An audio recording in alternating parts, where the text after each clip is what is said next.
Good evening, friends. Settle yourself somewhere soft. Dim the lights if you can. Let the air settle around you like a slow-moving river. You might hear the faint creak of your chair or the hush of your own breath. That's perfect. Tonight, we're traveling, not by plane or train, but by imagination, into a land older than almost any map, Sudan. Now, before you start worrying, no passport, no sunscreen required. All I ask is that you loosen your shoulders, find the edge of your blanket, and take a slow breath in. The day, wherever you are, has done its best. Let it go now. And if this calm little wander helps you unwind, you can always tap that like or subscribe button. Only if it feels right, of course. The night hums softly. Picture the glow of a kerosene lamp. The wick burns low, golden and steady. There's a faint scent of sand. Yes, sand has a smell. If you've ever been near a desert after dusk, it's like warm chalk or sunburnt stone that's been dreaming of shade all day. In the distance, a camel makes that long, bubbling sigh they do when they think no one is listening. Even they can't quite believe how hot it was. Let me tell you something about heat. In Sudan, the heat doesn't simply arrive. It settles. It pads in on silent feet, like a friendly cat that's just a bit too heavy. It presses against your back, stays through breakfast, lingers through lunch, and by afternoon, you start wondering whether time itself has melted a little.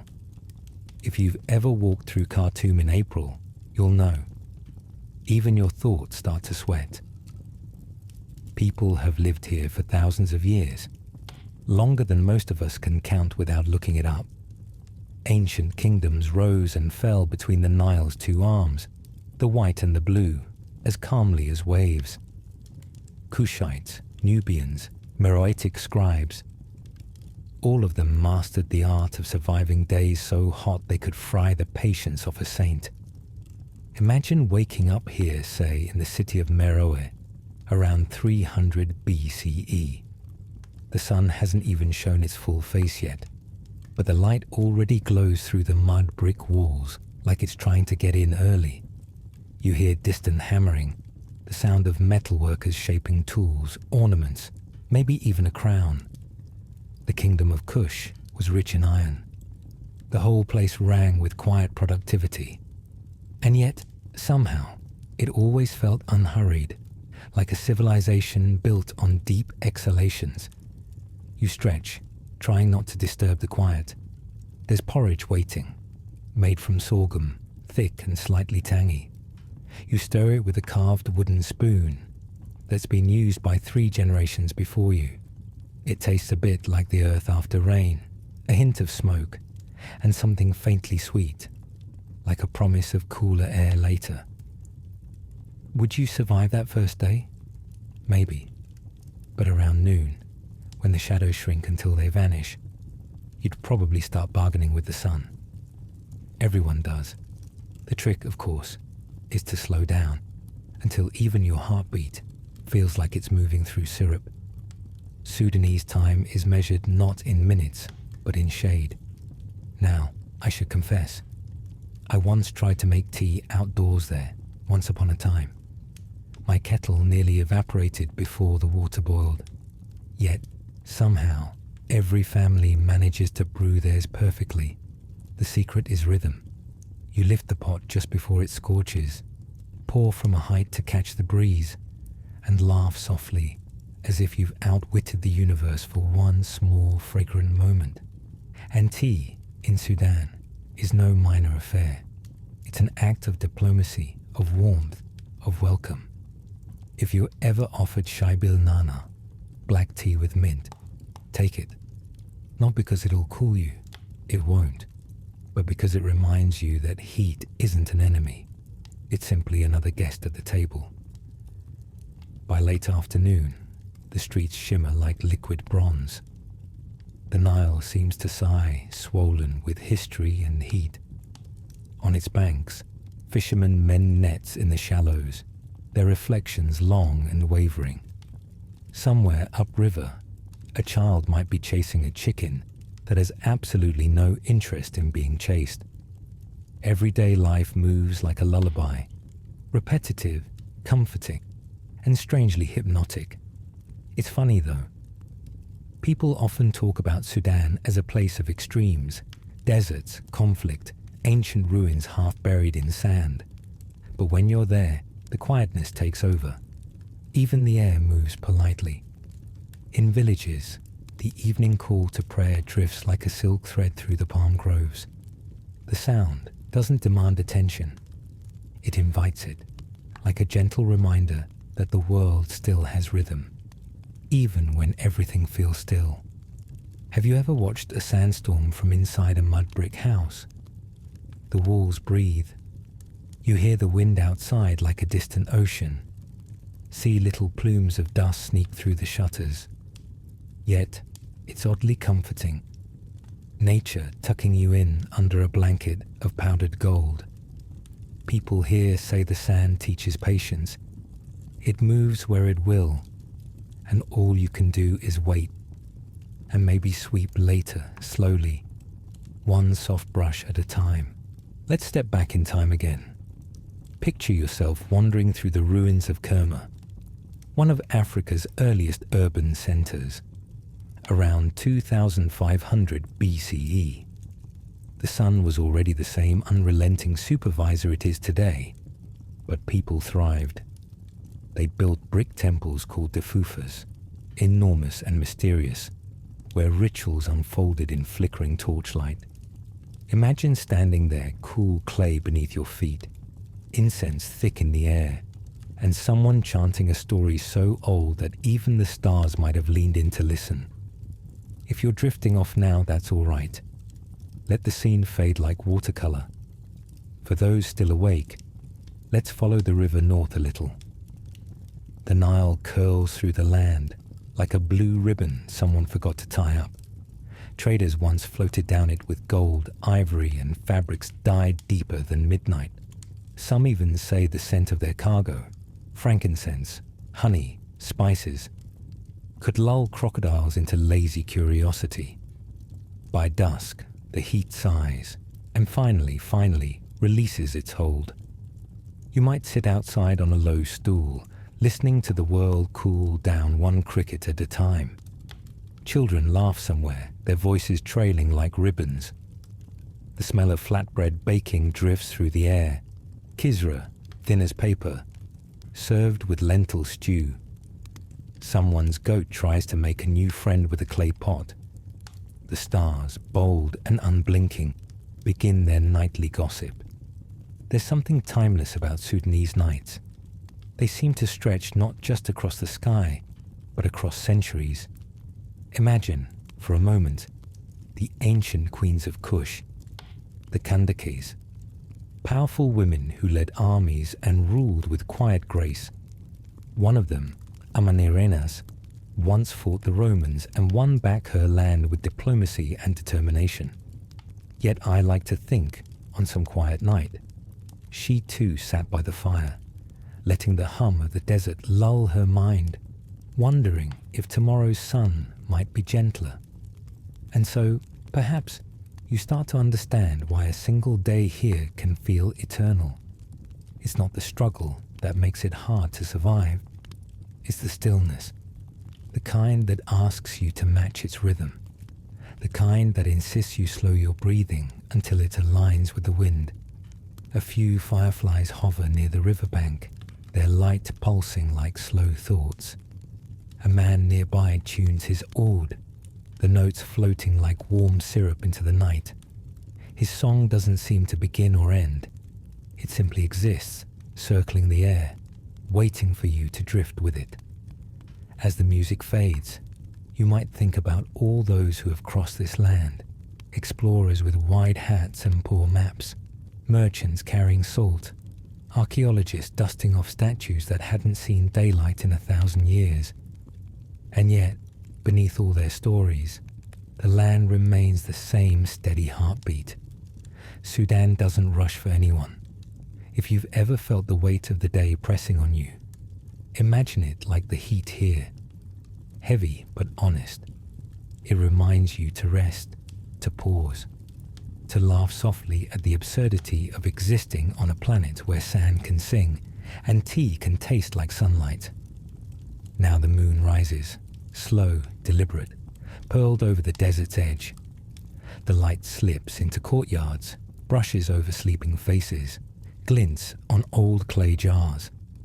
Somewhere, a donkey brays indignantly at a dream, then quiets. The wind moves again, cool and tentative, as though testing the idea of mercy. If you listen closely, the night is full of whispers. The rustle of palm leaves, the sigh of the Nile, the faint tapping of someone finishing a basket weave by lantern glow. Each sound folds over you like a page in a bedtime story. Patient, repetitive, safe.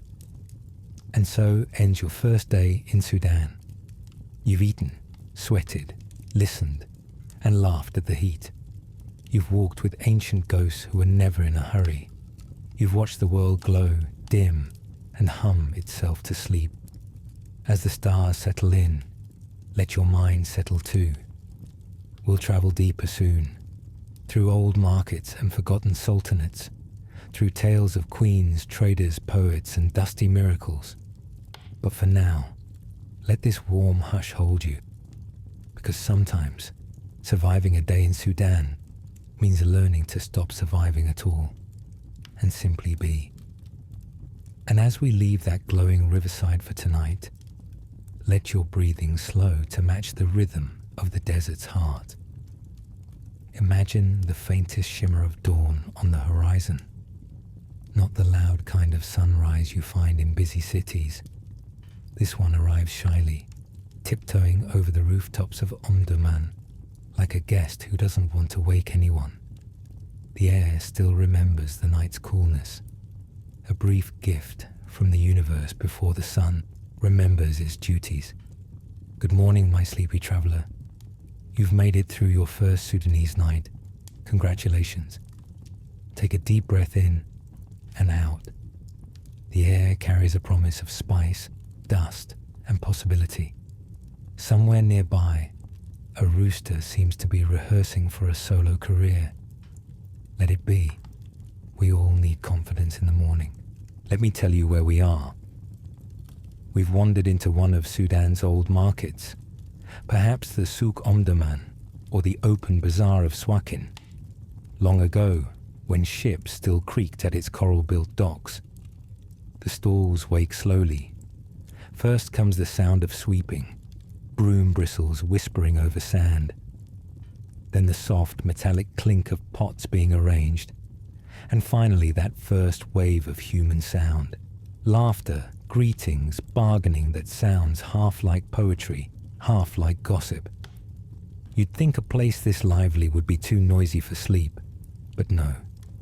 It's a gentle sort of noise, rhythmic and patterned, like a song you can nap to. Every voice seems to know its place in the melody.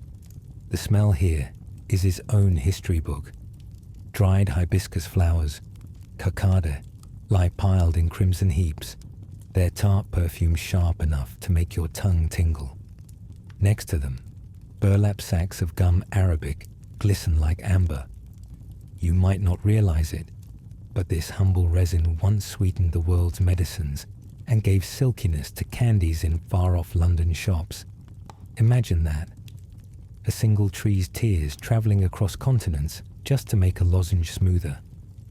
There's sesame, too, and peanuts, and something frying in oil so hot it crackles like applause. The woman behind the pan smiles as she sprinkles salt with the confidence of someone who's done this since birth. You buy one naturally because resistance is futile and bite into it. It tastes halfway between a donut and an idea of peace. Markets have been Sudan's heartbeats since before records bothered to keep up. In the 15th century, when the Fungi Sultanate ruled the Blue Nile region, caravans came here from every direction: Egypt, Ethiopia, Arabia, bringing silk, incense, and occasionally a wandering scholar who could quote the Quran and misquote Aristotle in the same breath. The sultans encouraged it. Trade, they said, was a form of prayer. You might pass a spice seller, his fingers stained red from ground chili, or a weaver humming a tune as bright as his fabrics. Nearby, a young boy fans a brazier, coaxing life into glowing coals so his mother can roast coffee beans. Sudanese coffee, by the way, is not for the impatient. It's brewed with cardamom and sometimes ginger, poured from graceful jabinas that look like miniature sculptures. The smell alone could convince you to forgive every early morning you've ever cursed. Have you ever noticed how time behaves differently in markets? It stretches. You think you've been wandering 10 minutes, but the sun has already climbed an hour higher. And yet you feel no hurry, just the soft hum of life arranging itself into purpose. Now, let's find a bit of shade. The awning above us flutters lazily, patched from old fabric, maybe once part of a wedding dress or a caravan curtain. A cat appears, every market has one, claiming the shadow of your feet as its personal palace. You scratch its ear. It purrs like distant thunder, satisfied that you understand protocol. I once heard an old trader say that if you listen long enough, a market can teach you patience better than any monastery. Prices rise, tempers cool, coins change hands, but always in the end, there's laughter, a handshake, and tea. Even arguments here sound polite, as though everyone secretly rehearsed to make sure their insults rhyme. Somewhere, an elder tells a story. He's describing the time when Omdurman was young, when the Mahdi's state rose in the 1880s and the city became the beating political heart of Sudan. His voice drops to a whisper. People lean closer. He speaks of the Mahdi, a religious leader who united tribes and defied empires, whose banners once fluttered like golden birds over the desert. But he tells it softly, almost lovingly, not with fire, but with reverence, as though history itself were a sleeping child he doesn't want to wake. You sip water from a clay pot cooled by evaporation. It's astonishing. The pot sweats, but the water stays cold. Simple physics feels like sorcery here. A boy grins as you marvel at it. He's used to this reaction. Foreigners always think the jar performs miracles. He doesn't tell you that the real miracle is survival. Generation after generation adapting to sun and scarcity, turning both into wisdom. Let's take a slow walk down another lane. The path narrows until you can touch both sides if you stretch your hands. Fabric brushes your shoulders, the air heavy with dust and perfume. Someone offers you a string of blue glass beads against the evil eye. You accept, because superstition, like sunscreen, is better used than ignored.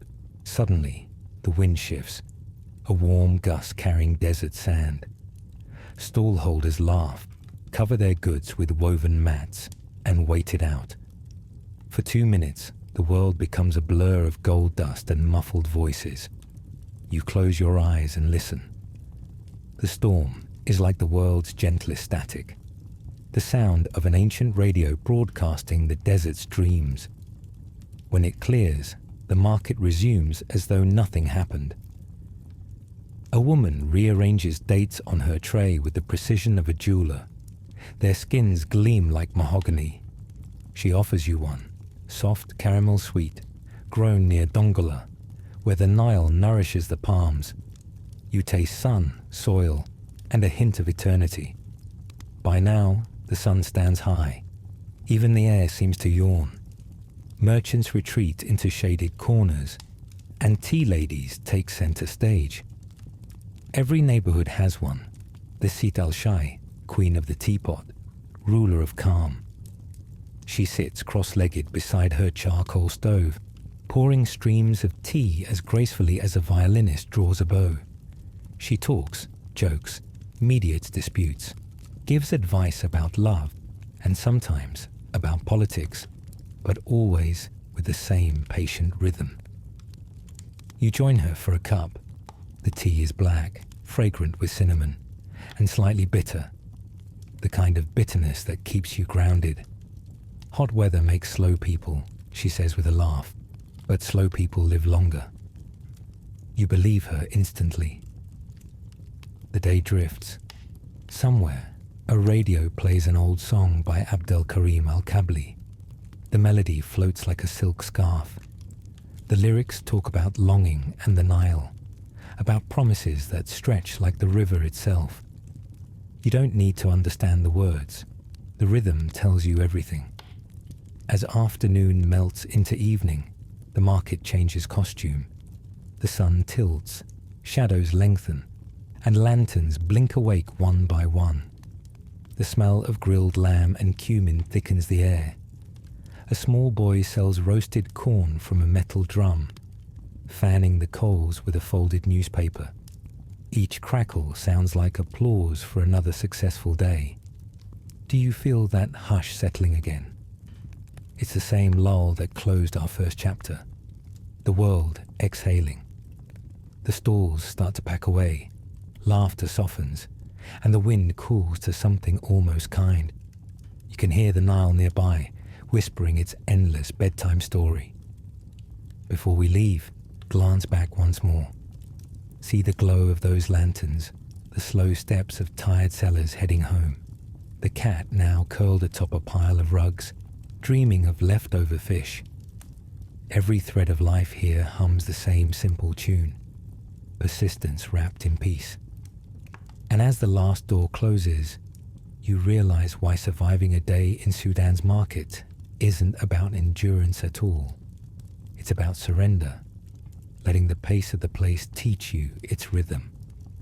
The kind of rhythm that reminds you to breathe slower, speak softer, and maybe laugh a little more before night comes. Now, the sky deepens into indigo.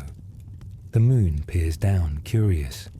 You follow a narrow alley that smells of cardamom and cooling ash, heading toward the sound of distant drumming. Somewhere, a wedding celebration is beginning. We'll join them soon, in another chapter. For now, let the market fade behind you, like a warm dream you'll remember later. The air is gentle again. The cat's purr is still echoing in your ears, and the world seems content to hum itself to sleep. And as we leave that lantern-lit maze for the quieter edge of the desert, take one last slow breath. The night is waiting, and so is the next story. Good evening again, my weary wanderer. You've walked through sand, heat, and market laughter, and somehow you're still here. Congratulations. That alone deserves a celebration. Luckily tonight, we've stumbled right into one. Do you hear that? The steady pulse of drums, the bright trill of women's ululations spiraling up into the night air. We found ourselves in the middle of a Sudanese wedding, an affair less like a single day and more like a small, joyful eternity. Now, before we step closer, take a slow breath. Feel the night air. It's cooler than it was in the market, touched by the river's moisture. The stars are thick tonight, almost theatrical, as if they too were invited to the party. Someone hands you a tiny glass of juice, mango maybe, or guava, and tells you to relax. The first night is for singing, they say. You nod, pretending to understand the schedule. You don't yet. That's all right. You will. Sudan's weddings aren't rushed. They unfold, slowly, like warm honey dripping from a spoon. This one begins with rhythm. The drums, tabla and darbuka, speak first. Then the hands join in, clapping in syncopated waves that seem to breathe. The bride's relatives form a semicircle, their dresses, long thobes of bright fabric, fluttering like butterflies. There's laughter everywhere, even from the shy ones. No one escapes joy here. It's mandatory. You find yourself swaying before you realize it. That's fine. The rhythm is forgiving. It doesn't demand perfect timing, only honest participation. The bride arrives last, glowing softly under a canopy of cloth held up by her cousins. Her hands are painted with henna so intricate it looks like lace made of night itself. The patterns swirl up her arms. Vines, stars, little stories only her family can read. Someone murmurs that the designs protect her from envy, from bad dreams, from anything too sharp. You think maybe the whole world should wear henna. Now the singing begins properly. The women sing verses that have been sung for centuries, verses that tease and bless in the same breath. They praise her beauty, mock her modesty, recall the ancestors, and sometimes toss a sly joke at the groom's expense. The groom, meanwhile, stands on the edge of the light, smiling with that particular expression of a man who's simultaneously happy, nervous, and certain he's forgotten something important. A friend elbows him. "Don't worry," he whispers. "Your turn to dance isn't for another hour." You glance at the drummer, who grins back knowingly. Everything here operates on Sudanese time, meaning whenever it feels right. Do you smell that? Fresh smoke and sweet spices. Someone's roasting lamb in an underground pit called a tanner. The scent is rich and hypnotic, wrapping itself around the music like an invisible shawl. Beside the fire, pots of acida, thick porridge made from sorghum, are being stirred with long wooden paddles. The cooks move with slow precision, chatting softly. Their laughter rises in bubbles that mix with the beat. It's not a feast without tea, of course. A woman pours cup after cup of shaibil nana from a kettle that looks older than most empires. The mint scent cuts through the night air like a cool whisper. You accept a glass, the rim warm against your fingers. The first sip is sweet, then sharp, then sweet again. The second sip is pure comfort. Now the bride's mother calls everyone closer. A hush falls, or what passes for hush in a crowd this happy. From somewhere comes the tanbura, a traditional lyre, its strings humming like bees in sunlight. The melody drifts through the courtyard, weaving between voices, wrapping around the firelight. Someone begins to sing, low, rich, steady. The words are about love, but also about endurance. Because in Sudan, love has to survive heat, distance, dust, and sometimes history itself. Let me tell you a little secret. Weddings here aren't just about two people. They're a rehearsal for memory. Each song, each dish, each flick of the drumstick recalls something older. A grandmother's story, a tribe's journey, a promise made generations ago. If you listen closely, you can almost hear time folding in on itself, humming in contentment. By midnight, the stars are unblinking witnesses. The bride and groom sit together now, surrounded by family. Children chase each other between the chairs. Someone's toddler has claimed a drum and is hitting it with pure, uncoordinated joy. The old men watch, amused. They've seen 100 weddings like this, and each one feels like the first. A breeze moves through, gentle and mischievous. It lifts the edge of a tablecloth, tugs at a candle flame, and carries away the faintest strain of music into the night. For a moment, everything stills. Then someone laughs, a bright, uncontainable laugh, and the spell breaks. The party resumes. You notice how everyone seems to have a role. The aunties guard the bride, the uncles debate politics near the food, the teenagers hover near the music pretending not to be waiting for dance cues. Even the goats outside the fence seem invested in the outcome. At some point, you're handed a small bowl of basbousa, sweet semolina cake soaked in syrup. It's sticky, floral, and far too good to eat slowly, but you do anyway, because every flavor deserves its moment. A man nearby nods approvingly. "You're learning the Sudanese way," he says. "Never rush sweetness. Later, maybe an hour, maybe 3, who knows? The music changes. Drums fade, voices hush. It's time for the Jirtik ceremony, one of the oldest traditions still alive in modern Sudanese weddings. The bride and groom are seated together, draped in red and gold cloth. Elder women step forward with bowls of perfume and incense. The air fills with the scent of sandalwood and cinnamon. The smoke rises lazily, curling like thoughts you've almost forgotten. One woman dips her fingers in oil, drawing tiny marks on the bride's forehead, symbols of luck and protection. Another waves incense toward the groom, murmuring blessings half in Arabic, half in a language older than writing. It's quiet magic, performed without spectacle. The crowd watches, reverent but relaxed, as if witnessing the turning of a season. You catch yourself yawning, not from boredom, but from the rhythm of it all. The repetition, the soft voices, the scent, the warmth. It's hypnotic. Weddings here are designed for joy, but they work perfectly as lullabies too. When the ritual ends, people cheer softly, like waves lapping at a familiar shore. The newlyweds smile, dazed and luminous. Someone sprinkles scented powder in the air, and for a moment, the entire courtyard smells like summer and safety. Now comes the food again, because in Sudan, no celebration ends without a second round of hospitality. Plates appear from nowhere.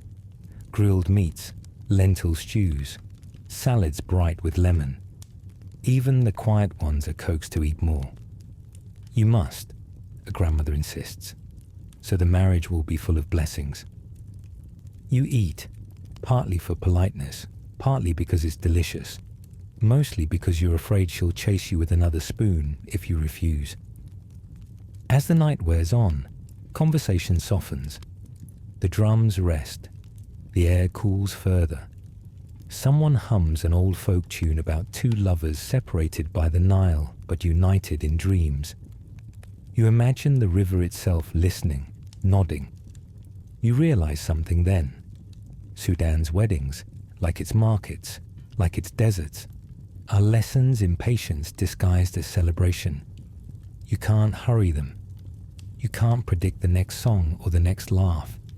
You can only breathe and let the night unfold like silk between your fingers.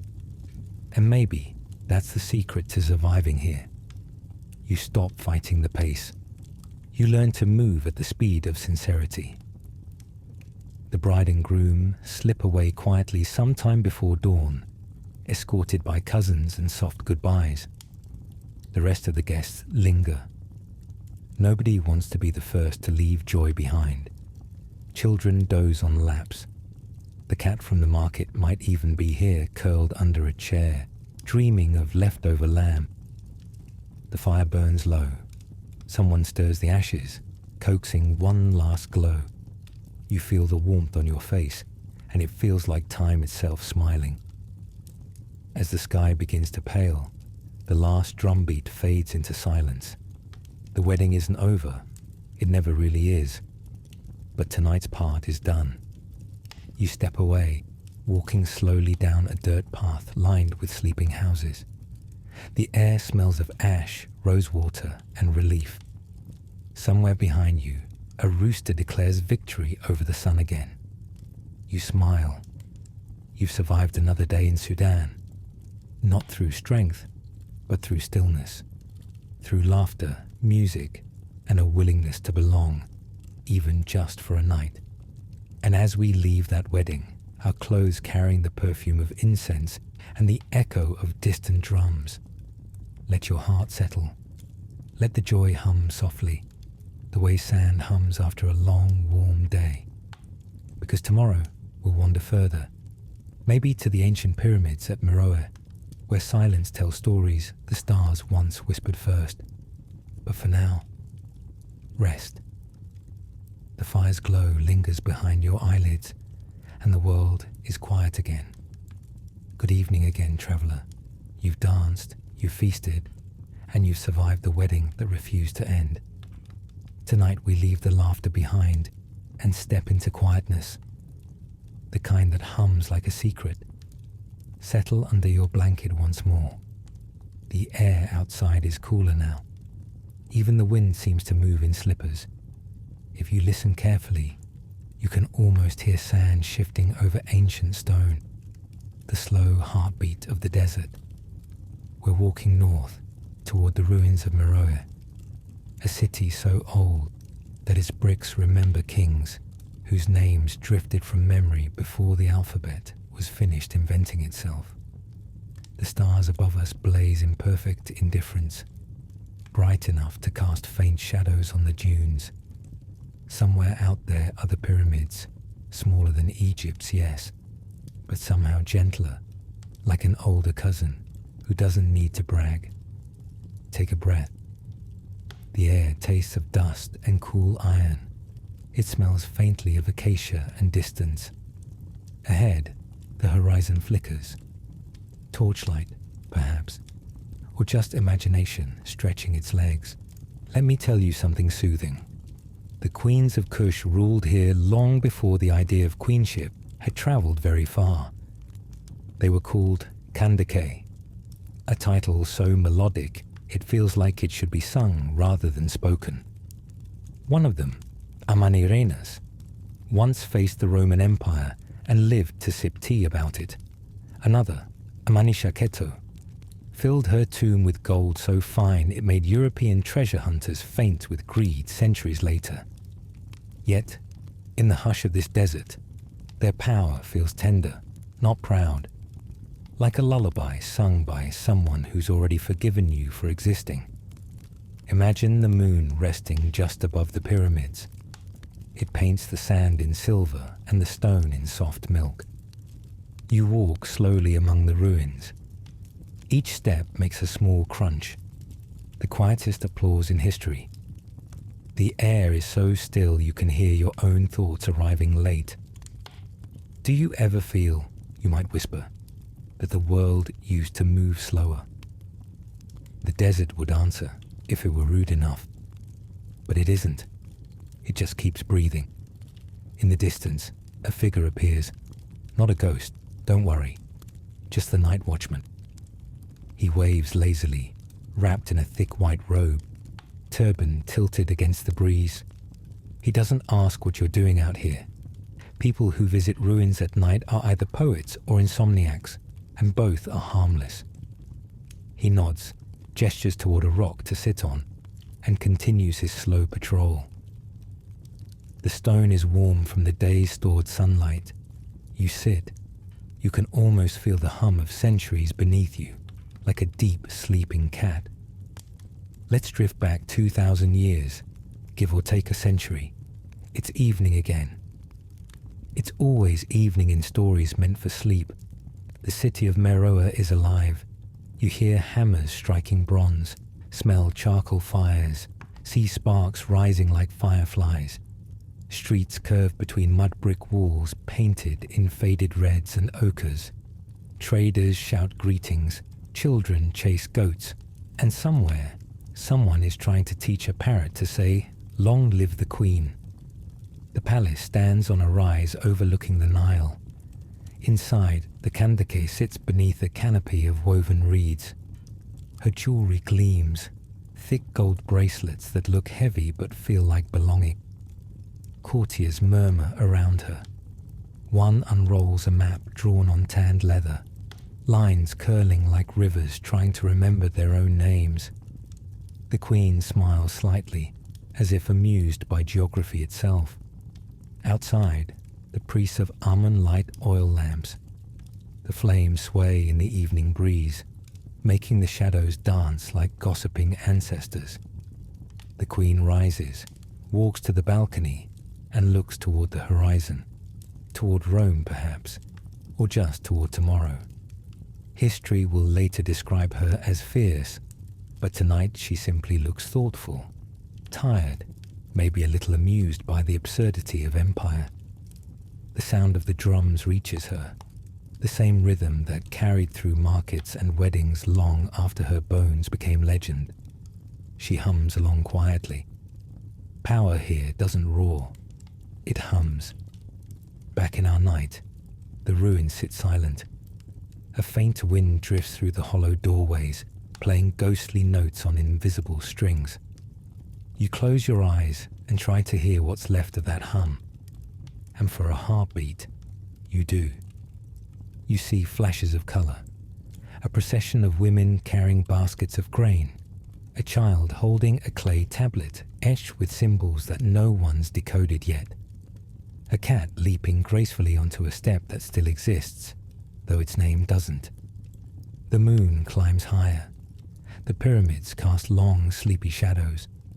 One of them belongs to a Manisha Keto, her tomb discovered, looted, mourned, and still magnificent. The carvings on its walls tell stories of offerings, of lions, of gods with sun discs and impossible calm. The figures all stand sideways, polite as dinner guests. You trace the outlines with your eyes and imagine the artists humming to themselves, never rushing, each line an act of faith in forever. Suddenly, a cool gust passes. The sand swirls around your ankles, whispering secrets in languages older than vowels. You think it might be saying something kind. Nearby, the night watchman hums a tune under his breath. A simple melody, half lullaby, half prayer. It mingles with the wind until you can't tell where one ends and the other begins. If you were to stay here until dawn, you'd see the first light turn the pyramids pink, then gold, then blinding white. You'd smell the morning again, the faint sweetness of date palms, the smoke of cooking fires rekindled, the first chatter of birds defying the silence. But for now, we're staying in the dark, where stories rest easier. Let me tell you a small, soothing fact. Archaeologists once found evidence that the Meroitic people kept little clay models of bread loaves and fish inside their tombs, just in case the afterlife cafeteria ran out of supplies. I find that comfortingly practical, a reminder that even eternity benefits from snacks. Another gentle truth. Some of the pyramids were built with stepped sides, like someone halfway between architectural genius and doodling during a long meeting. Each block was placed by hand, hauled up ramps under the same unrelenting sun you've already met. Imagine the workers singing softly to keep rhythm, their voices echoing between the dunes, blending with the heartbeat of the drums from the city below. The thought makes you sleepy, doesn't it? Good. That's history doing its job. You lie back now, in imagination, if not in reality, and watch the constellations crawl slowly across the sky. The desert radiates warmth upward, a silent electric blanket woven by the earth itself. Somewhere, a fox yips, brief, curious, then falls silent again. The Queen City may have faded, but the rhythm remains. It's in the way the Nile still curls through the land, refusing straight lines. It's in the patience of people who sip tea slowly enough to make the moment last a lifetime. You wonder how many travelers have stood right here, pretending not to be moved. Thousands, perhaps. Some wrote their names on stones. Some took fragments home, mistaking ownership for understanding. Others just stared until the desert stared back. The watchman returns, offers you water from a goatskin bag. It's cool, faintly salty, perfectly real. You thank him. He shrugs. Hospitality here needs no ceremony. He points toward the eastern horizon. Soon, he says softly, the sun. You nod, though the idea of morning feels almost rude right now. The first hint of dawn brushes the sand, a soft grey that could just as easily be sleep's edge. The pyramids catch it like mirrors, glowing from within. The world looks freshly invented. You realize then that surviving a day, or a night in Sudan, isn't about resisting its extremes. It's about listening until you become part of the silence. The queens of Kush knew that. Power that listens lasts longer than power that shouts. So you stay quiet. You sip the last of the water. The wind, gentle now, folds your thoughts into itself. If you're still awake, imagine tracing your finger along a single hieroglyph carved 3,000 years ago. Perhaps a lotus, symbol of rebirth. The stone is cool. The mark is shallow but certain. Whoever made it expected someone like you to find it someday, and you have. The moon dips, the sky brightens, and the desert sighs. Another night finished, another story half asleep. You rise slowly, brushing sand from your hands. The watchman waves, already shrinking into the glare of morning. Behind you, the pyramids settle back into silence, satisfied that they've been remembered once more. As you walk away, the air grows warmer, the light sharper. You smile, half dreaming, half awake. Somewhere inside you, the hum of the Queen's lingers, steady, regal, and impossibly calm. And as we leave these moonlit ruins, let your breathing follow their rhythm. Slow, patient, unending. Tomorrow, perhaps, we'll find ourselves following the Nile itself, tracing the water's endless journey toward the sea. For now, close your eyes. Let the sand whisper you to rest. The queens are still watching, but kindly. Good evening again, friend. The desert has quieted behind us, and now the sound changes. Close your eyes for a moment and listen. There it is, the slow sigh of water meeting sand, like silk brushing stone. We've reached the Nile. It's still early, the kind of early where light is only a rumor. Mist curls above the river like breath that forgot to leave. A few birds call out from the reeds, half-hearted, as if they, too, are deciding whether it's worth waking up. Somewhere, a fisherman sneezes, a sound as ancient as civilization. Take a breath. Smell the river. Cool, metallic, a hint of wet clay. There's also smoke from a distant cooking fire. Flatbread again, always flatbread, and a note of mint from someone's morning tea. The air feels kind now, the sort that forgives yesterday's heat. You're standing at the edge of the water near a small village. Boats made from acacia wood and patched with faith bob gently at the bank. Their paint, once bright blue, now fades into the same color as the dawn sky. A man waves lazily from one of them. Going north? He asks. You nod, because in Sudan, north is always downstream. A polite contradiction that the river never bothered to explain. He gestures for you to step aboard. The deck creaks, the rope sighs, and you sit on a coil of fishing net that smells faintly of salt and memory. The boat slides away from the shore, smooth as a thought. The world becomes motion and reflection, sky in water, water in sky, until you can't tell which one's the original. The boatman hums. The tune is simple, repeating like a mantra. 3 notes, a pause, then 3 again. It's an old river song, he says softly. We sing to keep the current calm. You nod, unsure if he's joking. The rhythm feels real enough to be a spell. As we drift, he begins to talk slowly, the way people do when words have learned patience.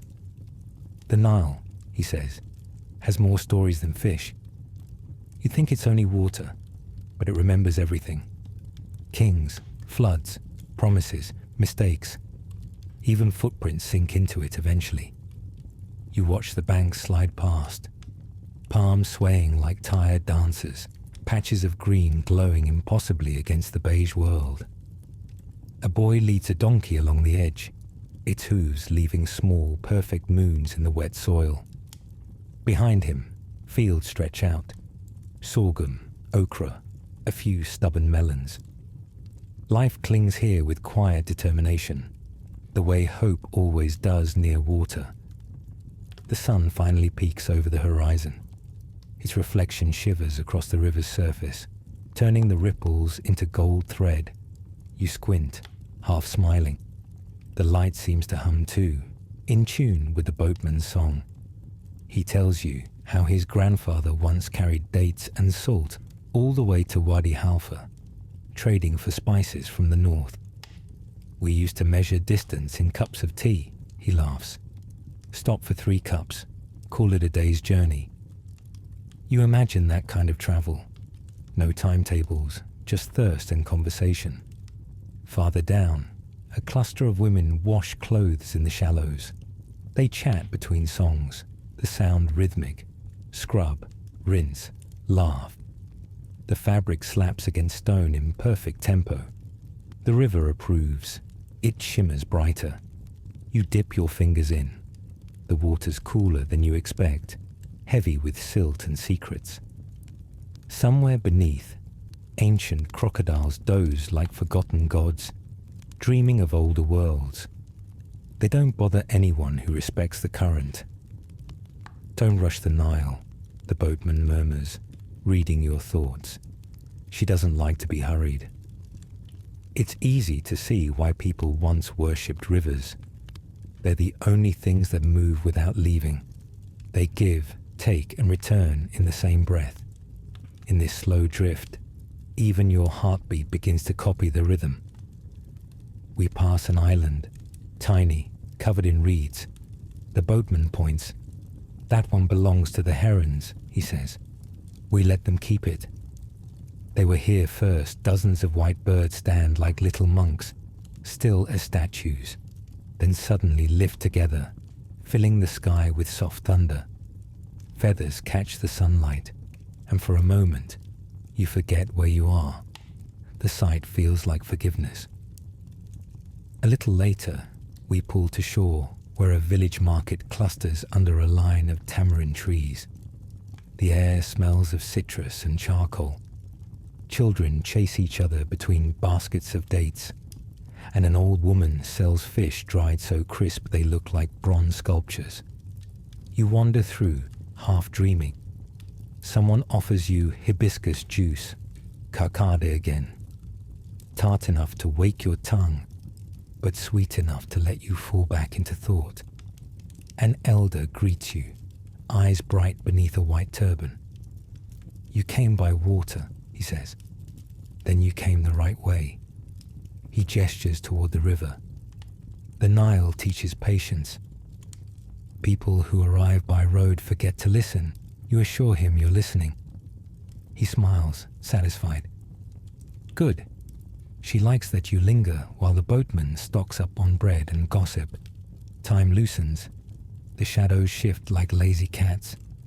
Every so often, someone pours tea, and you realize hours have passed without consequence. That's how the Nile keeps time, by ignoring it. When we set out again, the sun is high. The water turns greener, the air heavier. The boatman wraps his headscarf tighter and hums a new tune. You notice how every sound here has weight.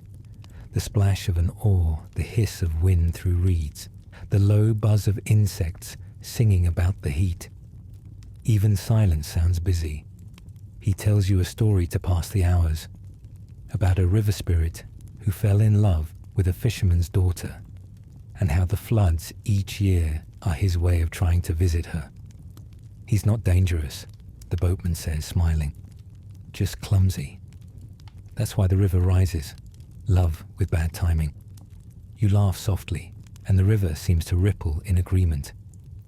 Later, clouds gather, a rare gift. The light softens, turning the whole scene into a watercolor. Raindrops begin to fall, small and shy at first. The boatman doesn't stop singing. The sound of rain on the Nile is a lullaby with percussion, soft, irregular, endlessly kind. You pull the shawl around your shoulders, watching circles bloom and vanish on the water's surface. Have you noticed how rain changes the smell? The earth exhales, the air thickens with gratitude. It's the same here. The sand along the banks darkens, and the palm fronds gleam like polished bronze. Somewhere upriver, a child shouts in delight, because in Sudan, rain is not a nuisance. It's a visitor worth cheering. The boat glides through it all. You think about everything the river has seen. Pharaohs and traders, missionaries and merchants, archaeologists and dreamers. And yet, here she is, unchanged, unbothered, endlessly herself. Maybe that's the real secret to surviving this land. Learn to flow. By late afternoon, the rain stops. Steam rises from the banks in faint curls, like the world sighing in relief. The sky clears into a deeper blue than you thought possible. The boatman anchors near a grove of acacia trees. "We rest here," he says. "Even the river naps." He sets a small fire on the sand and boils tea in a dented pot. The scent of cardamom fills the air. You sip slowly, letting the sweetness linger. "The Nile is like people," he says after a while. When she's quiet, she's thinking. When she floods, she's remembering. You nod, too drowsy to reply. The sound of the river laps close to your ear, steady, tender. As dusk returns, the first stars blink awake above the horizon. The boat rocks gently, the fire crackles, and the world shrinks to a circle of orange light. You stretch out on the deck, eyes half closed. The river's motion feels like a giant heartbeat, slow, patient, infinite. The boatman hums again, softer now. His voice blends with the water until both become background. "Sleep," he murmurs, almost to himself. "The river will carry you." You let it. In the dream that follows, the Nile speaks, not in words, but in images. Pyramids reflected upside down, palm leaves whispering like hands in prayer, the glint of gold lost and found, and always, always the sound of water folding over itself, unending. When you stir, the fire is out, and the sky has turned a silver blue you've never seen before. The boat drifts slowly, guided by nothing visible. The air tastes of dawn again. You realize that the Nile doesn't just divide Sudan, it unites it. It ties the desert to the savannah, the past to the present, the known to the softly imagined. It's a ribbon of survival, shimmering even when everything else sleeps. You smile, eyes heavy, and whisper a thank you to the current. The river answers with a single ripple that rocks the boat like a cradle. And as we leave this floating dream, heading toward the land where the water widens and meets the sea, let your breath follow its rhythm, slow, sure, endless. Tomorrow, perhaps, we'll wander into the cities the river built, places of minarets, spices, stories, and laughter beneath the fans. But tonight, stay here, rocking gently between stars and water. The river dreamed in blue, and now, so can you. Good evening, my fellow traveller. You've drifted down the Nile, shared laughter in the market, danced at weddings, and walked among sleeping pyramids. Tonight, we arrive at the edge of it all, the quiet meeting place where the ancient and the modern touch fingertips before saying goodnight. The boat has moored at a sleepy bend of the river, somewhere near Khartoum. You can see faint city lights ahead, soft halos in the haze, blinking like fireflies that accidentally discovered electricity. Behind you, the desert hums its eternal tune. Before you, a new kind of rhythm begins to rise, the pulse of a city winding down. You stretch, legs stiff from travel, and step onto the bank. The ground feels warm still, though the air has turned kind and mild. A donkey brays in the distance, late to its bedtime. Somewhere nearby, a radio crackles with a song from decades ago, its notes drifting across the water like a familiar scent. "Welcome to the place where everything meets," says the boatman quietly, tying the rope with the ease of someone who's done it 1,000 sunsets in a row. Here, the White Nile and the Blue Nile shake hands. Even the rivers know how to say goodnight properly. You thank him. He smiles, nods, and adds, "Don't hurry." Sudan doesn't like goodbyes. She prefers see you laters, so you don't hurry. You walk slowly through the dim streets. The lamps are spaced just far enough apart that each one feels like its own small universe. Between them, the darkness breathes softly, unafraid. People still linger outside, men sipping the last tea of the evening, women chatting as they close their shops, children kicking a football that seems more dust than leather. The scent of cardamom hangs in the air. Laughter travels easily here, even at midnight. There's a small cafe open, tucked behind a fig tree whose branches lean like sleepy shoulders. You step inside. The walls are pale blue, chipped in places, the kind of imperfection that feels intentional. A ceiling fan turns lazily above your head, squeaking every third rotation. It's the sound of peace with a little arthritis. The owner waves you to a seat near the window. "Tea?" he asks, already knowing the answer. You nod. "With mint?" He grins. "Of course." Mint forgives everything. The boat glides through it all. You think about everything the river has seen. Pharaohs and traders, missionaries and merchants, archaeologists and dreamers. And yet, here she is, unchanged, unbothered, endlessly herself. Maybe that's the real secret to surviving this land. Learn to flow. By late afternoon, the rain stops. Steam rises from the banks in faint curls, like the world sighing in relief. The sky clears into a deeper blue than you thought possible. The boatman anchors near a grove of acacia trees. "We rest here," he says. "Even the river naps." He sets a small fire on the sand and boils tea in a dented pot. The scent of cardamom fills the air. You sip slowly, letting the sweetness linger. "The Nile is like people," he says after a while. "When she's quiet, she's thinking. When she floods, she's remembering." You nod, too drowsy to reply. The sound of the river laps close to your ear, steady, tender.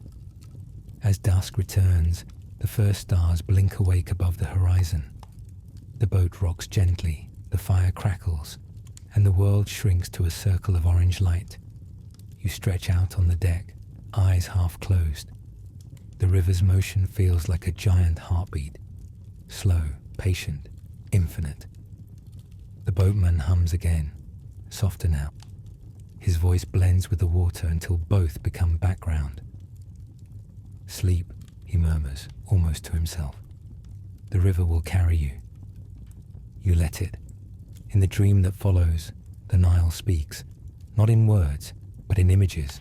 Pyramids reflected upside down, palm leaves whispering like hands in prayer, the glint of gold lost and found, and always, always the sound of water folding over itself, unending.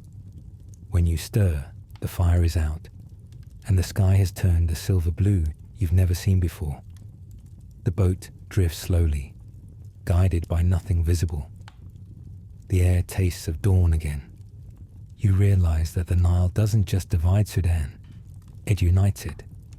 It ties the desert to the savannah, the past to the present, the known to the softly imagined. It's a ribbon of survival, shimmering even when everything else sleeps.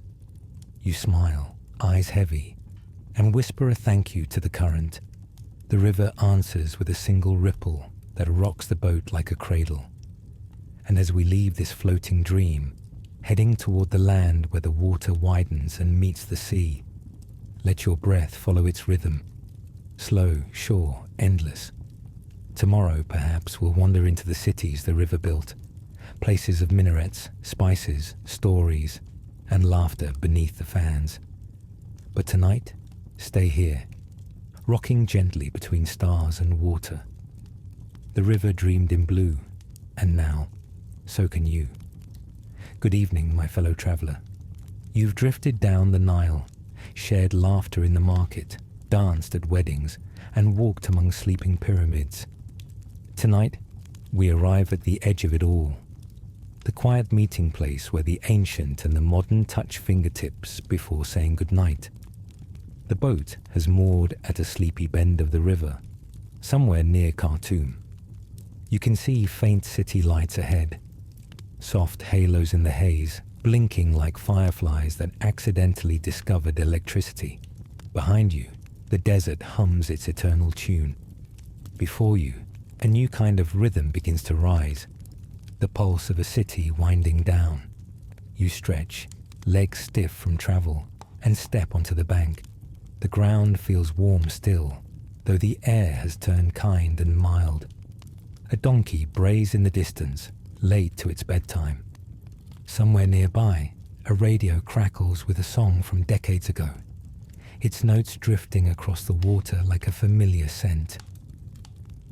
"Welcome to the place where everything meets," says the boatman quietly, tying the rope with the ease of someone who's done it 1,000 sunsets in a row.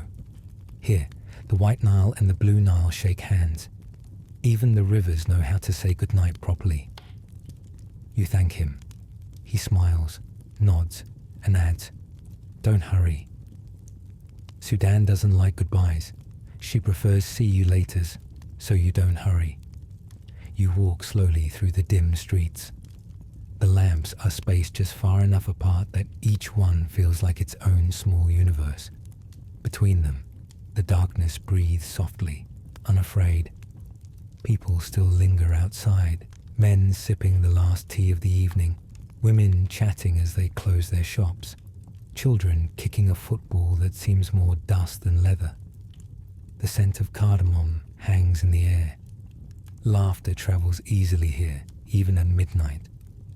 There's a small cafe open, tucked behind a fig tree whose branches lean like sleepy shoulders. You step inside. The walls are pale blue, chipped in places, the kind of imperfection that feels intentional. A ceiling fan turns lazily above your head, squeaking every third rotation. It's the sound of peace with a little arthritis. The owner waves you to a seat near the window.